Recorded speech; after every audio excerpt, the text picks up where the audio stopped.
Alright, I'm going to be going over how to program the Rainbird ESP SMTe Smart Controller.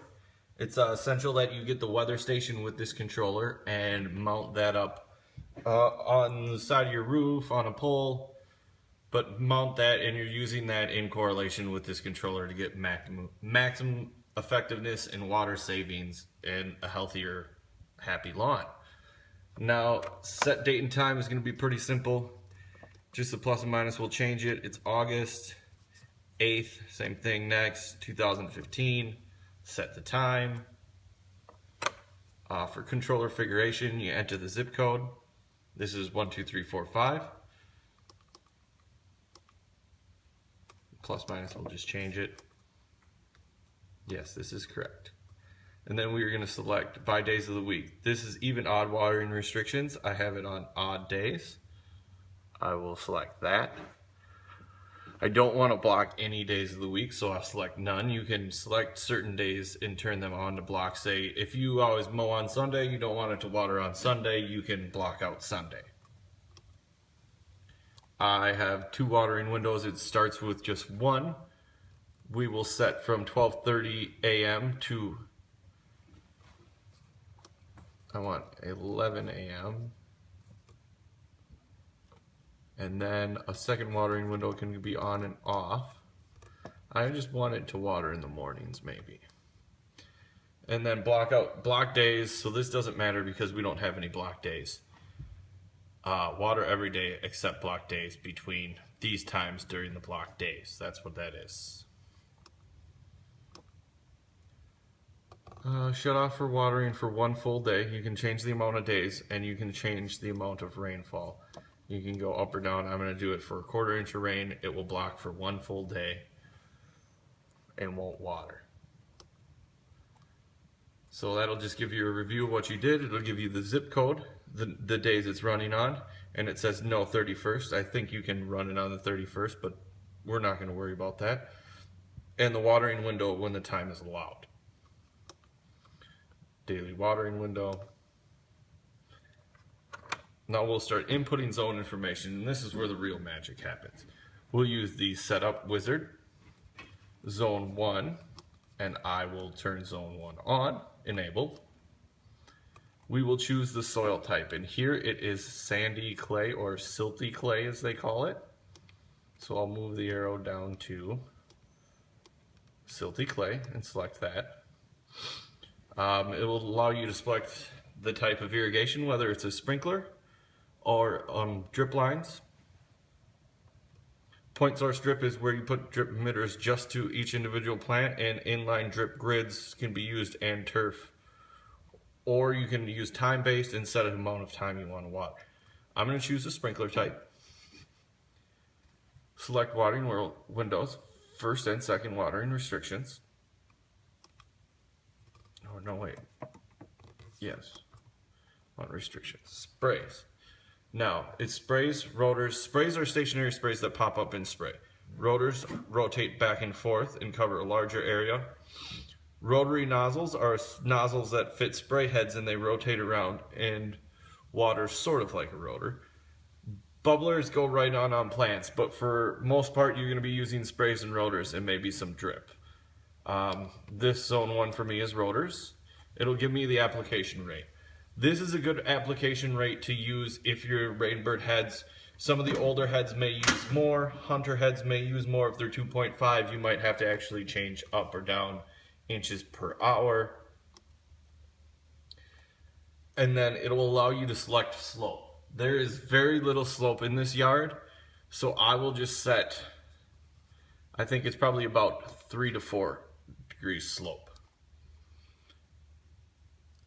A cycle soak, we'll do the automatic cycle soak.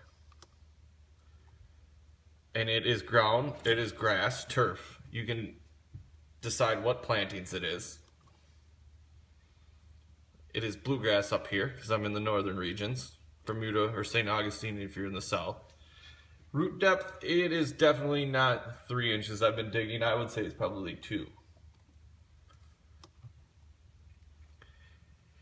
And zone 1 is mostly sun. There are some small trees in it, but I'm going to do full sun.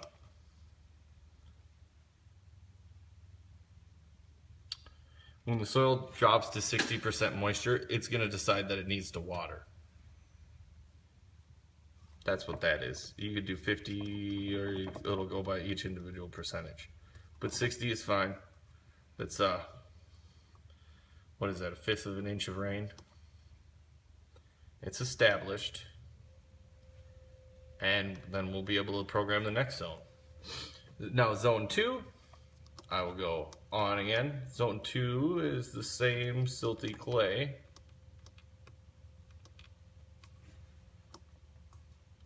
And we're doing sprinkler.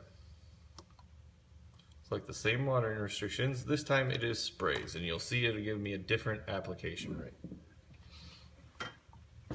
That is good. And this is over an 8-degree slope because this is on the side of the house. So you'll see it'll give me a max cycle time is 4 minutes. And a minimum soak time is 40 minutes. So that means it will run 4 minutes and then it'll let it soak in and it'll run for 40 minutes, or it'll wait 40 minutes before it runs again. That's what this controller has determined. It's grass. It's bluegrass still at 2 inches. And instead, this is at 75% shade because it's shade for most of the day. And it's established. And once you're done with all those zones, you can go to special features. Now set units will allow you, if you go in there, you can go and select English or metric. We're going to leave it on English standard measurements. Event days are off. We don't want just specific days not to water. Advanced controller setup will allow you to. The ET factor is how much water is actually in the soil. We want 100% to run 100% right now. Zone to zone delay is going to help if you have some slower closing valves on an older system and you're updating, you might use zone to zone delay. They close kind of slow. We might do it 30 seconds, a minute, 2 minutes kind of deal. Suspend watering when rain reaches. I'm going to go up to 1/10 of an inch, and or the temperature drops below. I'm going to turn it up because I personally don't think it, at 45 degrees lower than that, I don't think you really need to be watering. It'll save more water that way. Short circuit test is just going to run through, make sure all your solenoids are working. This is a new system, so let's just give you a test on that. Select. And pretest. Oh, it's testing. It's going to give me a good for the master. I have no master valve installed. Zone 1 is fine. Zone 2, the solenoid is fine. Same thing. Okay, so they'll all come back up good like that. If you have a problem on the zone, you'll have to find that zone, and that's just for older systems, basically. You can save your contractor defaults once you're done programming everything. Yep, we'll want it to save. And what that allows you to do is if you come over here to System Restore, you'll see you can set the soil moisture level, but you can restore your contractor defaults. Restore. And those 2 zones I programmed in there will be in there in case it gets messed up or something. Now, if you go to set soil moisture, now right away when you set your system, if it's dry like it is here, I'm going to leave it to dry, and I'm just going to hit next and set all, because all the zones are really dry. If you've installed it when it's been raining, or you've been watering and you just replace your old controller, you'll do it when it's wet, because there's a medium and wet. System review will just go over everything. It'll keep a weather log and a weather data. Let's see how much weather data. I installed this yesterday, so it should, well, it'll give us a current temp the last, or rain last 24 hours. It hasn't rained. It's 90 right now. Great day to be installing irrigation. The other feature you're going to use is the fine-tune watering. This will give you all your zones here, and you'll just be able to select next. And now once your controller's been running for about a month, maybe 2 to 4 weeks, I would say, you can start trying, and it'll be percentage adjusting. It'll adjust 1% at a time. Now, so if you're still having zones that are dry, you can go up. If you're having areas of your yard that are too wet, you can go to a negative percentage on each individual zone, and that's going to allow more or less water per those zones to kind of fine tune in and get the water perfectly where you want it. Other than that, there are really pretty simple. You can manual water, you can all zones for a certain amount of time for a couple minutes, or you can water a selected zones. It'll give you all the zones I have installed. I could just do 3 minutes, 2 minutes, a minute kind of deal. Or you could water just an individual zone, same deal. You can select the zone you want to water, zone 4, 3 minutes, and then you hit next, and it's going to water. Now, when I go back to auto after everything's programmed, and cancel that out, it will tell me next irrigation is estimated on August 9th. All right, so that's tomorrow. Oh yeah, odd day tomorrow. Of course, yes, it'll run tomorrow.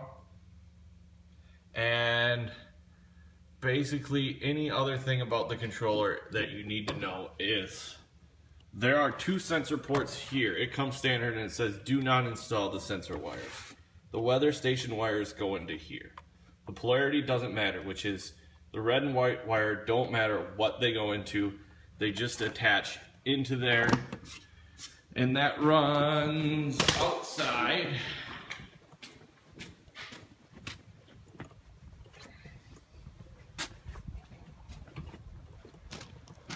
to the weather station that looks like that. And that should be all you should need to know about the SMTe controller. Thanks for watching.